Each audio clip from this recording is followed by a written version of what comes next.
G'day, my beautiful souls. So many of you write to me asking what it really means to be a witch in this busy modern world.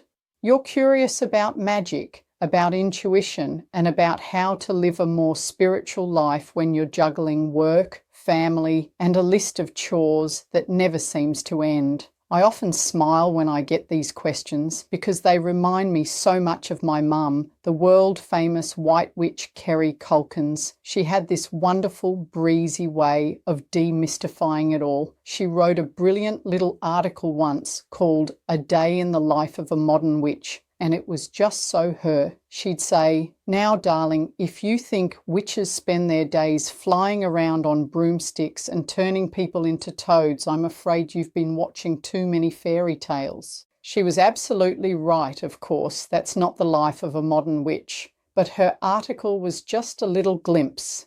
Today, I want to take her beautiful wisdom, that incredible legacy passed down through 7 generations of my family, and expand on it for you. I want to show you step by step how magic and the mundane are woven together. Because being a witch, my darlings, isn't about the pointy hats or the cauldrons, though they have their place.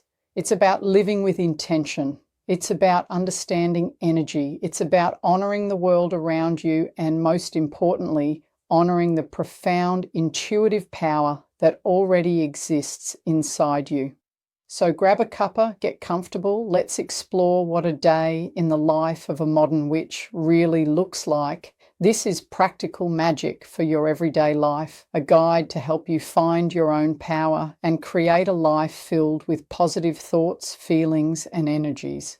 The magical morning, how to start your day with power. The very first moment of magic happens before your feet even hit the floor. It's in that quiet, sacred space between sleep and waking. Most people grab their phone, check the news, and immediately flood their system with stress. A witch wakes with awareness. The first thing I do is connect. I'll lie there for a moment and just feel. What's the energy of the day? And for that, I look to our greatest natural guide, the moon. My mum mentioned this, and it's the cornerstone of our practice. The moon is our cosmic clock, and aligning with it is the first step to an empowered day. If the moon is new, the sky is dark, and the energy is all about planting seeds. My first thought will be, what new beginning do I want to invite in today? If the moon is waxing, growing fuller, the energy is building. This is the time for action. My morning intention will be focused on momentum. Today, I will take one practical step towards my career goal. If the moon is full, that's powerhouse time. The energy is at its peak, perfect for manifestation and gratitude, but it can also be emotionally intense. And if the moon is waning, getting smaller, the energy is about release. This is my favourite time for a spiritual clear out. My mum would say we're releasing what no longer serves us. I wake up and think, today I release my fear of. This isn't complicated. It's a 30-second check-in that aligns your personal energy with the universe's energy. The sacred sip, your morning potion. Next is that all-important cup of tea. To a witch, this is your first potion of the day. It's what we call kitchen witchery. You're not just hydrating, you're casting a spell. The herbs you choose have their own energy, their own spirit. Wanting clarity for a big day? Choose peppermint. Feeling stressed or anxious? Chamomile or lavender to soothe the spirit. Need to feel more compassionate or practice self-love? Rose tea is perfect for heart healing.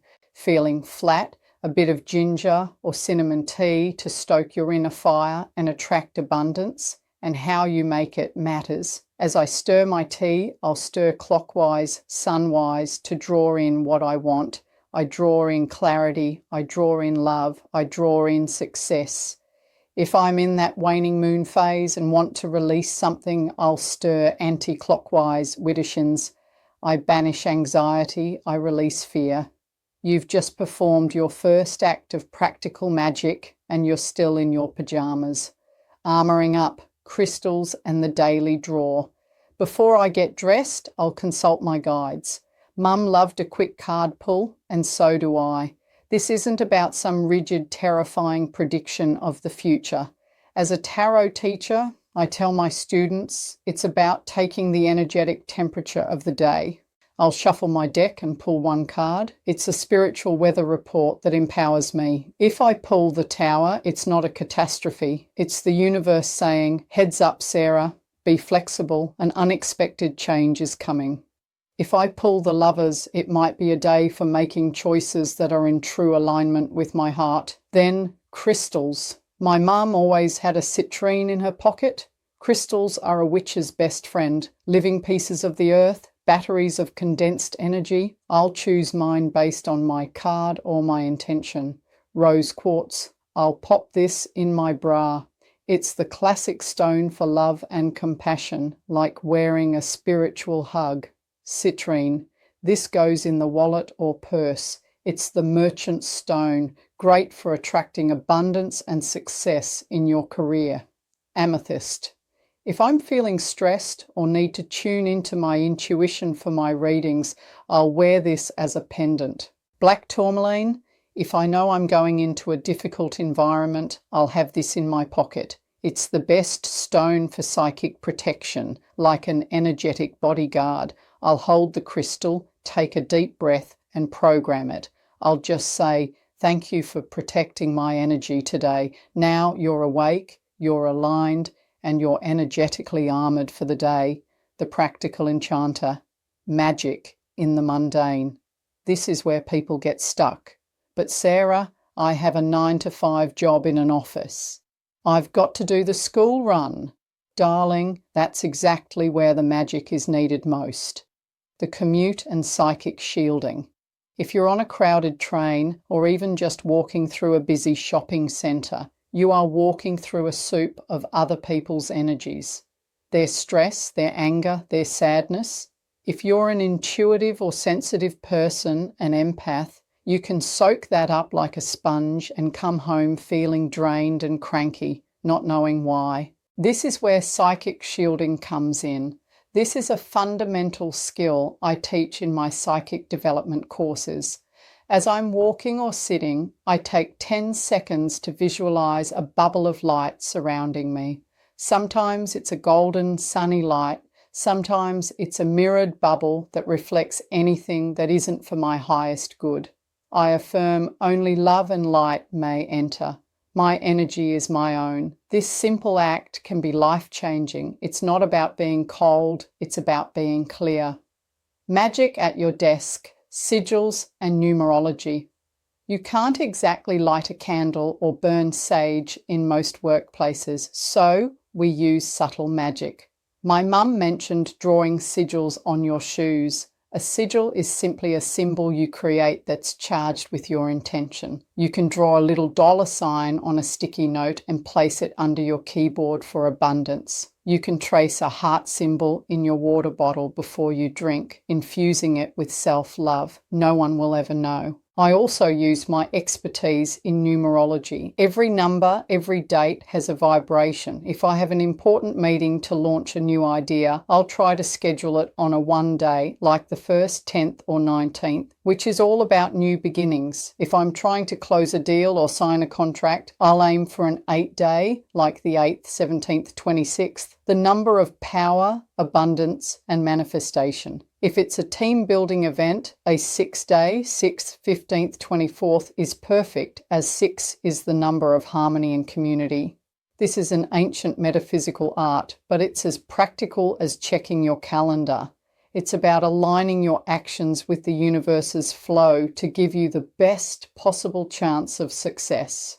Technology, the modern grimoire. My mum's generation saw the beginning of this, but we are living it. Technology is a magical tool. Your astrology app, that's your ancient map of the stars delivered instantly. A quick check. Mercury is in retrograde. I'll double check that email before I send it. That's practical magic. Your phone's password, that can be a spell, a word that affirms your goal. Success or abundance 2025. You're literally typing a spell multiple times a day. Your notes app, that's your modern grimoire or book of shadows. I keep a running gratitude list in mine. On a bad day, I read it. This is a powerful spell for manifesting more good things to be grateful for. We've just swapped our cauldrons for keyboards, as Mum would say. The art of conscious creation, spells and ethics. Now let's talk about the big one, spells. The word scares people, but a spell is just a prayer with props. It's the act of focusing your intention, your will, and your energy, and amplifying it with tools from the earth to help manifest a desired outcome. My mum was right. They don't have to be complicated. Here are a few simple positive spells I teach my students. A quick luck and abundance spell. Take a dry bay leaf from your kitchen. Write a wish on it. New job, pay rise, luck. Hold it. Focus all your positive energy on that outcome. Feel the gratitude as if it's already happened. Then safely burn the leaf in a fireproof bowl and let the smoke carry your wish out to the universe. A simple love spell for self-love. This is the most important love spell. Stand in front of a mirror, light a pink or white candle, look yourself in the eyes and just say, I love you. I am worthy of love. I am open to receiving love. Do this for 30 days. It's simple, it's powerful, and it will change your life and your relationships. A protection spell for the home. My mum mentioned sprinkling salt at the doorstep. This is an ancient tradition. Salt is a crystal that purifies and creates a barrier. Once a month, after you've vacuumed, sprinkle a little sea salt across your front and back doorsteps with the intention, only love and positivity may cross this threshold. My home is protected. The most important part, karma and responsibility. Now I must talk about the ethics. This is the core of my practice, my family's legacy. My work is built on integrity and compassion. My mum used to say, a true witch knows the rule of 3. Whatever you put out comes back threefold. This is the law of karma. It's not a punishment, it's physics. What you send out returns. If you send out love, you get love back, amplified. If you send out spite, well, you're going to have a rough time. This is why, as a genuine psychic and witch, I never support spells that try to control another person.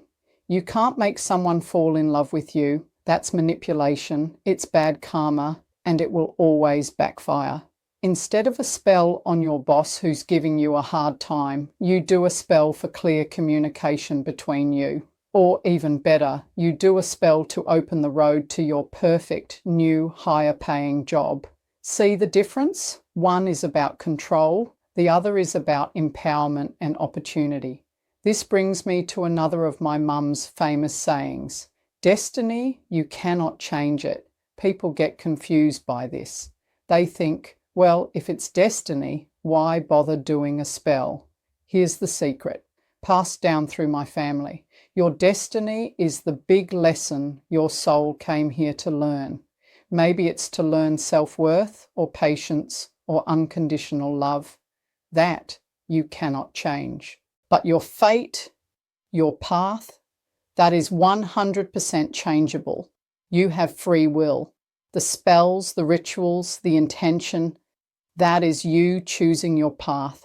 It's you deciding to learn your lesson the easy way or the hard way. Magic is about taking responsibility for your life and co-creating your best path with the universe, connecting to the unseen world. A witch is a natural-born psychic. We all are. A witch is just someone who has decided to practice listening. My mum always said nature is a witch's best friend, even in the city. You don't need a forest. Connect to earth, take your shoes off, and stand on a tiny patch of grass in a park for 5 minutes. This is called grounding. It recalibrates your entire electrical system. Or simply tend to your houseplants. Connect to air, open your window and just breathe. Feel the wind. Connect to fire. Light a candle and just watch the flame for 60 seconds. connect to water. The shower or bath is a daily cleansing ritual. Visualize the water washing away not just physical dirt, but energetic grime, stress, and other people's opinions. Tuning in your psychic gifts. As a psychic medium and teacher, this is my passion. My ability to communicate and perceive comes from my family line, but these skills are in everyone. Ever had a gut feeling about someone? That's clairsentience, clear feeling. That's your psychic intuition. Ever had a little voice in your head say, "Don't go that way"? That's clairaudience, clear hearing. Ever seen an image in your mind's eye of how something will play out? That's clairvoyance, clear seeing. Being a witch means trusting these nudges. It's the universe, your guides, your ancestors. My mum, for me, whispering guidance. My mum mentioned a crow cawing. Animals are messengers. A butterfly landing on you right when you're thinking of a loved one who has passed. That's a hello from spirit. A magpie that follows you for a block. It's a message. Pay attention. This is mediumship. It's not spooky. It's a beautiful, natural connection to the love that never leaves us. The witch at rest. Gratitude and integration. The day ends as it began, with intention. A witch winds down consciously. That cleansing bath or shower I mentioned is perfect for the evening. Wash the day away. Then the most powerful magic of all, gratitude. Before I sleep, I write down 3 things I am genuinely grateful for, even on a bad day. I am grateful for that hot cup of tea. I am grateful for the roof over my head. What you appreciate appreciates. What you focus on grows. If you focus on gratitude, the universe will send you more things to be grateful for. It's the simplest and most powerful spell for luck, love, and abundance. Finally, as you drift off, you can set an intention for your dreams. Your spirit is active while you sleep. I'll often ask my guides, please bring me clarity on my career, my relationship in my dreams. You'd be amazed at the answers you wake up with. You are the magic. So that's it, a day in the life. It's not about big dramatic rituals. It's 1,000 tiny moments of awareness. It's stirring your tea with love. It's choosing a crystal that makes you feel strong. It's putting up an energy shield on the bus. It's saying thank you to the universe before you sleep. Being a modern witch, a modern spiritual person, is about remembering that you are not just a passenger in your life. You are a co-creator. You have the power to shape your reality, to heal your heart, and to connect with the profound magical wisdom of the universe. My mum, Kerry Kulkens, built her legacy on promoting positive thoughts, feelings, and energies. I am so proud to continue that work. You don't need anyone's permission. You are already intuitive. You are already powerful. You are already magical. Go forth and be magical. Sending you all so much love and the most positive energy. Blessings, Sarah Kulkens.